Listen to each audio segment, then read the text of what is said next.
Hello everyone, welcome to the session. Today we will discuss study skills and project work.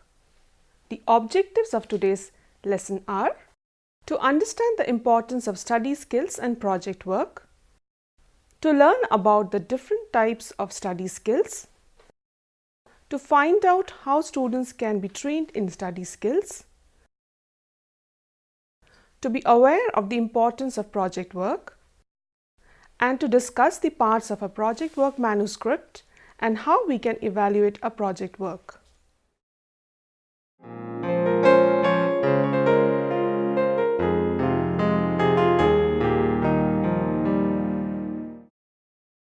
We all learn differently, and each of us have our own style of studying. No two people learn in the same way. However, there are some general techniques that seem to produce good results. So, today we will see some of these techniques that could help students to study efficiently. To get the most out of studying something, it is important to understand what works for an individual and what doesn't. So, since we have varied study preferences, each individual can develop an approach that facilitates his or her study preference. In such a situation, students can make use of study skills which suits them the most. So what are these study skills? Study skills are a range of skills which tackle the process of organizing and taking in new information, retaining information, or handling assessments. They include various strategies which aid the retention of list of information like effective reading, concentration, time management technique, and efficient note-taking techniques. In short, any skill that boosts the ability to study, retain and recall information can be termed as a study skill. Study skills are discrete strategies or techniques that can be learned, usually in a short time, and applied to various subjects.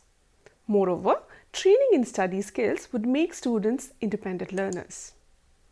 Now, we will briefly see some of these techniques or skills that students could use to improve their success across subjects. And later, we will discuss these techniques in details. Technique: elaborate interrogation. Description: generating an explanation for why an explicitly stated fact or concept is true. Self-explanation: explaining how new information is related to known information or explaining steps taken during problem solving. Summarization: writing summaries of various lengths of text. Highlighting or underlining: marking potentially important portions of materials while reading. Keyword mnemonic: using keywords or mental imagery to associate verbal materials. Imagery for text: attempting to form mental images of text material while reading or listening. Rereading: restudying text material again after an initial reading. Practice testing: self-testing or taking practice tests. Distributed practice: implementing a schedule of practice that spreads out study activities over time. Interleaved practice: implementing a schedule of study that mixes different kinds of material within a single study session.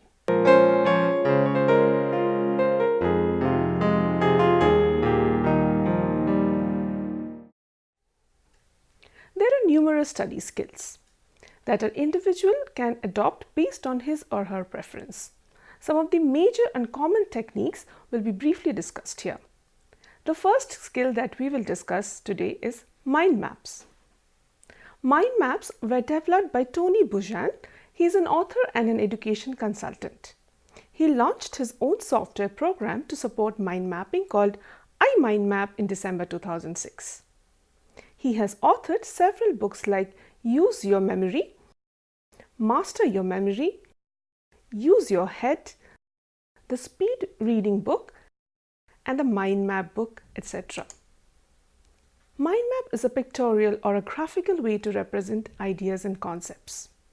It's a visual thinking tool that helps to structure information, analyze, comprehend, synthesize, recall and generate new ideas easily. Mind maps have also been known to help people to remember key facts. To develop a mind map, a sheet of paper is needed. Students can write the topic or subject in the middle of the page with branches coming off from it. And on each branch, they can just write the keywords. Here is an example of a mind map. The main topic here is signs of global warming. We can see here how branches have been drawn from the main topic, and each branch has a keyword and supporting details emerging from the keywords. Next one is rehearsal. We know that rehearsing or memorizing is the process of committing something to memory. The act of memorization is often a deliberate mental process undertaken in order to store information in memory for later retrieval of things such as names, appointments, music, addresses, telephone numbers, poems, maps, diagrams, etc. One of the most basic approaches to learning something is simply to repeat that information. Next is PQRST method. PQRST is an acronym for preview, question, read, summary and test. Here the focus is on key information when studying from books. This method involves prioritizing the information. We will see this method in details from the screen. Preview. The student looks at the topic to be learnt by glancing over the major headings or the points in the syllabus. Question. The student formulates questions to be answered following a thorough examination of the topic. Read. The student reads through the related material, focusing on the information that best relates to the questions formulated earlier. Summary. The student summarizes the topic, bringing his or her own understanding into the process. This may include written notes, spider diagrams, flowcharts, label diagrams, mnemonics, or even voice recordings. Test. The student answered the questions drafted earlier, avoiding adding any question that might distract or change the subject. Flashcard training. Flashcards are visual cues on cards. Usually, flashcards are used in teaching, but they can use for revision as well. Students often make their own flashcards on which short summaries are written. Students can pick a selection to read over or choose flashcards randomly for self-testing. Next is visual imagery. Many learners are thought to have visual learning style. Such students will benefit greatly from taking information from their studies, which are often heavily verbal, by using this visual technique. This technique helps to encode and retain information in memory in a vivid way. Next is diagrams. Diagrams can be used to bring all the information together and provide practice in reorganizing what has been learned in order to produce something practical and useful. They also help in recalling the information learned, particularly if the student prepared the diagram while studying. Next is acronym and mnemonics. A mnemonic is a method of organizing and memorizing information. Some use a simple phrase or fact as a trigger for a longer list of information. For example, the planets in a solar system can be remembered as "My very educated mother just served us noodles." Next is note-taking and note-making. One of the important study skills is note-taking and note-making. If students are told how efficiently they can take notes in class and make notes from them at home, then students can become more organized and independent learners. Some of the common note-taking methods are the Cornell method, the outline method, the mapping method, the charting method, and the sentence method. The Cornell method. The Cornell method provides a systematic format for condensing and organizing notes without laborious recopying. After writing the notes in the main space, Students can use the left-hand side space to label each idea and write the details with a keyword or a cue. Next is outline method. In outline method, students listen and then write in points in an organized pattern based on space indentation. The major points are written farthest to the left, and students can indent each more specific point to the right. Next one is mapping method. Mapping method uses comprehension and concentration skills. Mapping is a graphic representation of the content of a lecture. It is a method that maximizes active participation, affords immediate knowledge, and emphasizes critical thinking. Next is the charting method. If the lecture format is distinct, such as chronological, then students can draw columns and label the columns with appropriate headings in the form of a table. The last one is the sentence method. It involves writing every new thought, fact or topic on a separate line and numbering them. This method can be used when the lecture is somewhat organized but heavy with content which comes fast from the teacher. Next is referencing skill. Here we will see some study skills that can make students independent learners, and students make the maximum use of the available reference resources to improve their language and referencing skill. The first one is dictionary skill. Dictionary is the most readily available and reliable resource. Today, we have a wide range of dictionaries, each competing with the other to add value to what is normally provided in a dictionary. We shall see how good dictionary can help us learners become independent language users. We have seen that dictionary gives much more than meanings of words. If we look at the word in the dictionary, for example, reliable, the first information is given is how to pronounce the word. The word is phonetically transcribed to guide how the word should be pronounced. Students can hear the sound of the words if they use the CD given along with the dictionary. Similarly, grammatical form, that is, whether the word is a noun, pronoun, adjective, adverb, or any other form is also mentioned. Then the meaning of the word and how to use the word in a sentence are given. Next is online referencing skill. There are several search engines available online which helps to get any kind of information. The most common is Google search. Then we also have Wikipedia, which is a user modifiable encyclopedia. However, it is not a very reliable source since it does not have a definite author who can vouch for the authenticity of the content. Next is skimming and scanning. A good reader should be able to locate quickly the information required in a piece of text. But how do you do that while looking for specific information in books? To do this, students can train themselves to read the back cover or the blurb of the book in order to get an overall view of the subject matter. This will give an idea about whether the book will offer the kind of information the student is looking for. This kind of reading is called skimming. Skimming through the pages of a book will also lead the student to the subheadings. Students might find out what he or she is looking for under these heads. Next is if you don't need to read the whole book but just certain parts of it to get the required information. How do students get straight to that?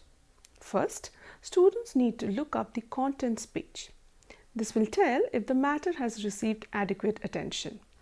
If it is not there, then they need to look at the index page. All important concepts, terms, definitions, authors, etc. will find a mention there. Then students can look up the page numbers where the information is mentioned. This process of locating specific information in a book is called scanning. Next is SQ3R method. This is an important study skill. Now we will look at the screen to see what SQ3R stands for. S stands for survey, Q stands for question, and the 3 R's stand for reading, reviewing, and revising. When students study a text, they may look at it globally to see what information it contains. This is termed as survey. This is the skimming phase. Next, the student needs to read the text closely to find answers to the questions. Then review the entire text and take down the points.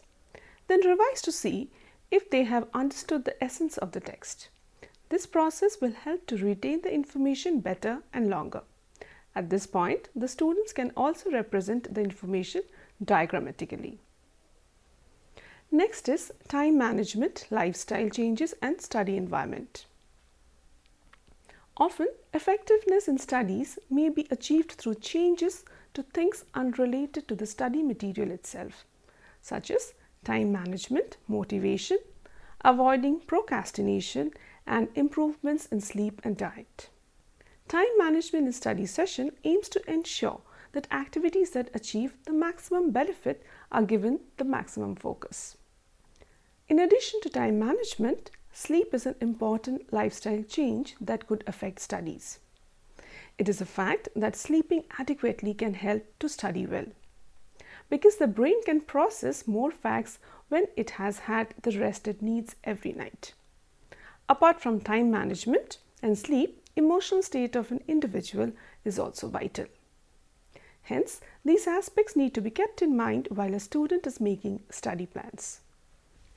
The next aspect is study environment.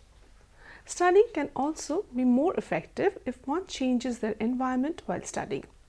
For example, a student may study well when the background is calm and quiet. On the contrary, someone may prefer listening to music while doing maths.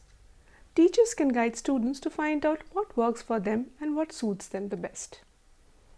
Moreover, research has also proved that when an individual changes their environment, the brain associates different aspects of learning and gives a stronger hold and additional brain pathways to access the information. Environment may include many things like location, sound, smell, and other stimuli including food. It has been found that if people study with music playing and they are able to play the same music during test, they will be able to easily recall the information they studied. The background music weaves itself subconsciously into the fabric of stored memory. This distraction in the background helps to create more vivid memories with the studied material.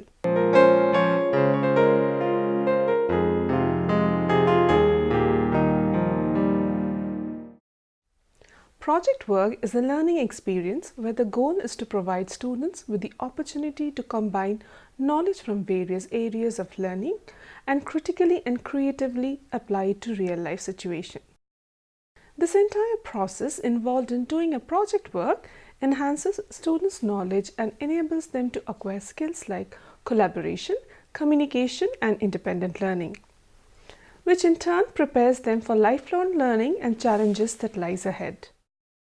Students can be assigned a project work either in groups or independently. While students learn to work in groups, they will also learn independently through self-reflection and evaluation of their own work processes. These learning outcomes in the project work exist in dynamic interplay rather than as compartmentalized distinct categories. Now we will see the learning outcomes involved in a project work. Knowledge application. Students acquire the ability to make links across different areas of knowledge and apply these skills to the project task. Communication. Students develop skills to communicate effectively and to present ideas clearly and coherently to specific audience. Collaboration. Students attain collaborative skills through working in a team to achieve common goals. And independent learning. Students learn on their own, reflect on their learning, and take appropriate actions to improve it. Next, we will see how the parts or the sections that are normally included in a project work. First is the title page. This page must contain the full title of the project in block letters. In addition to this, it must feature the names of those submitting the report, additional personal details like roll number, course details, etc., guide's name and designation, and the name and logo of the organization or institution to which the report is being submitted. Next is declaration. The declaration is a statement which attests to the report being conducted in good faith and honest practices. It must be self-assessed, feature the report writer's signature at the end. Next is acknowledgement.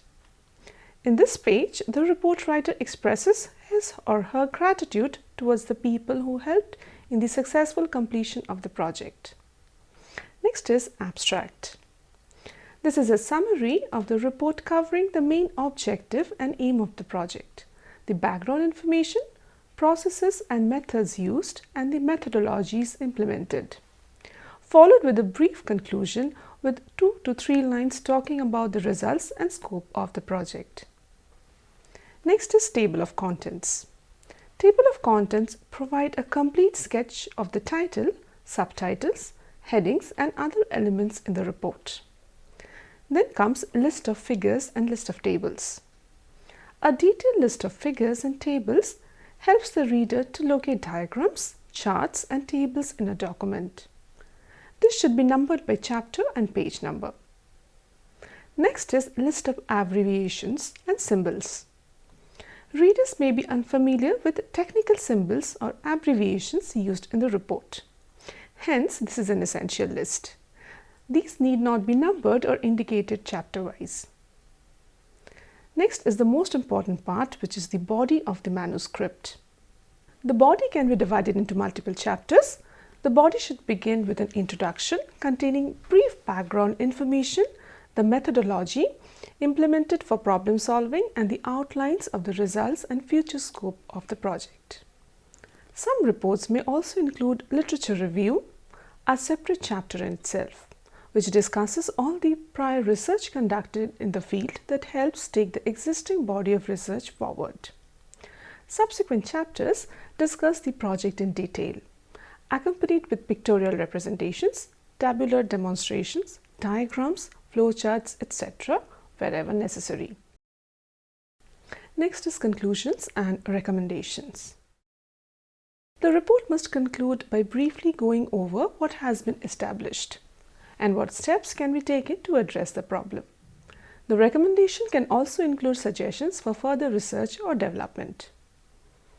Next comes the references. This is an essential component of any report. It establishes that the information stated is credible and authentic. Next is appendices. Any extra material that support and supplement the project, like data sheets, graphs, etc., can be included in this section. In the above structure mentioned, the first 9 pages are known as preliminary pages and are usually numbered with the Roman numerals as 1, 2, 3, 4, 5 and so on, except the title page. All subsequent pages must be numbered 1, 2, 3 and so on. The document must be typed out in a standard font like Times New Roman or Arial. Generally, the standard font size is 12 with single or 1.5 spacing between lines.